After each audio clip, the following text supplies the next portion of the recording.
2012 2012 GMC Terrain or a Chevy Equinox. Gonna do front, lower control arms on both sides.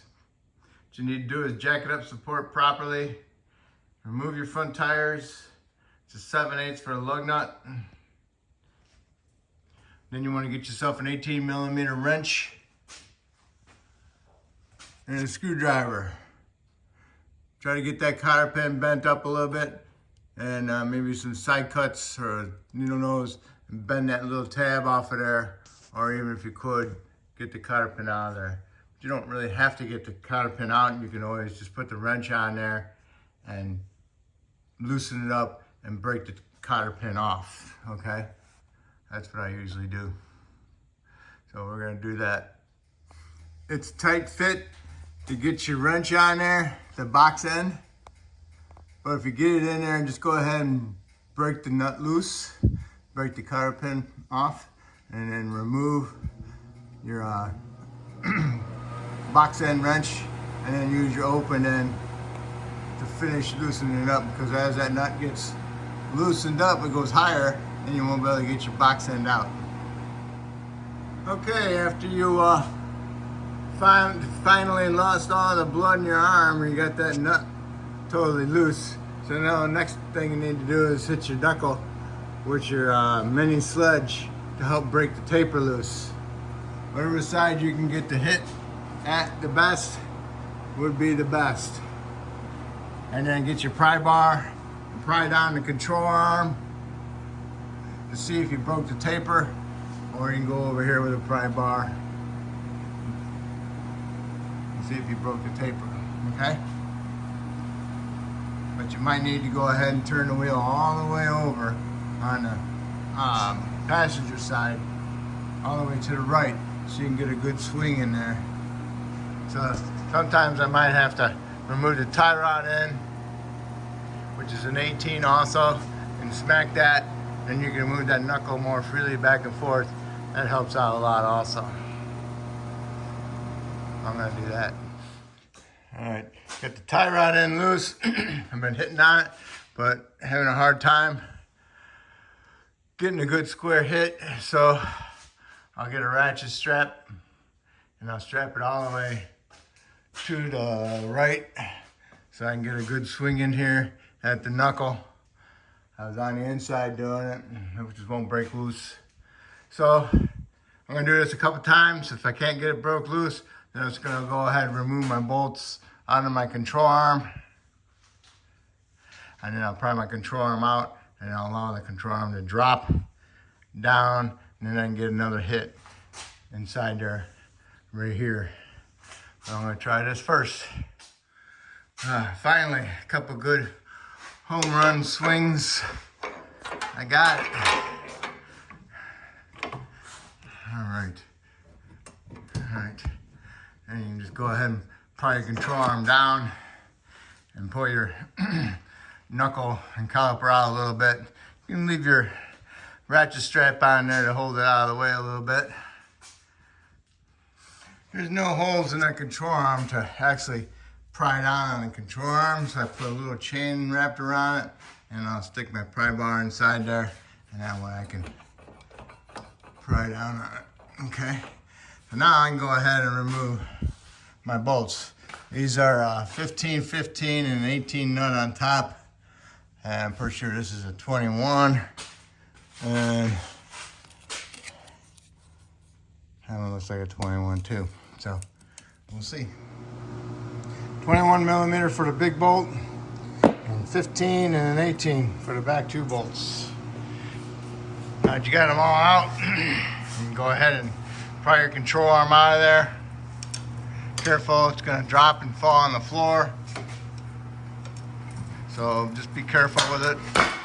You don't land on your air hose and cut a hole in it, okay? Okay, match the new one up with the old one. Make sure it's pretty much the same. And it says R on it for right. So what you want to do is you want to get this installed first a little bit, get it started, and you can work your way and get this one in there, and then you can push it all the way in. You might have to bend it down a little bit to clear the ball joint of the knuckle. But if you tighten that strap up a little bit more, you might be able to pull it out a little bit farther. You don't want to pull it out so far that you pull the joint out of the housing.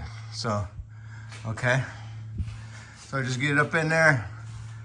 Pry that side in there a little bit, get started. Wiggle it around.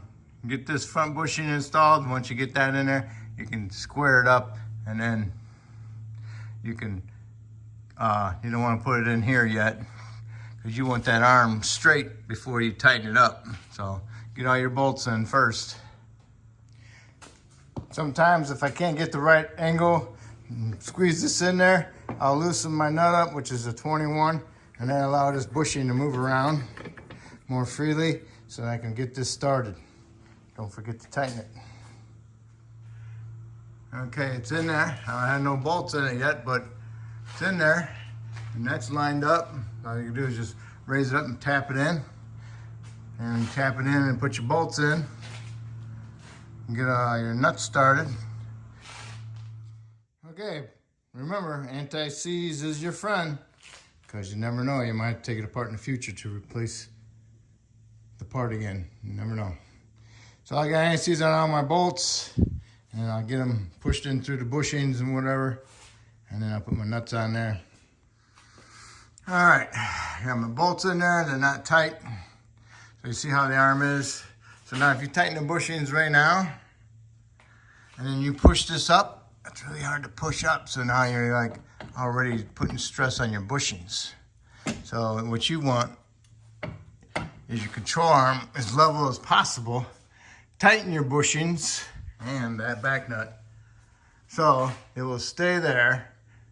So when you do use, it does go through the suspension, bouncing in the roads, it's acting like a spring on those bushings as well.